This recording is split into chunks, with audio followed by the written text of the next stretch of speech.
Diamond players जे झळकू शकतील या IPL सीझनमध्ये, let's go with Chennai super Kings first. Not my favourite but ठीक आहे. सॅम करन, त्याला बॅटिंग येते, त्याला बॉलिंग येते, तो कॅप्टन्सी करू शकतो आणि तो प्रिव्हियसली चेन्नईसाठी खेळला पण होता.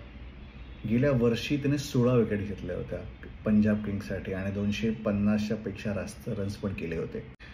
Second player is obviously Ravichandran Ashwin.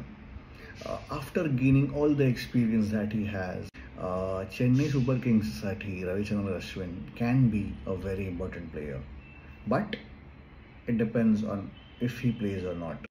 Last but not the least, Vijay Shankar.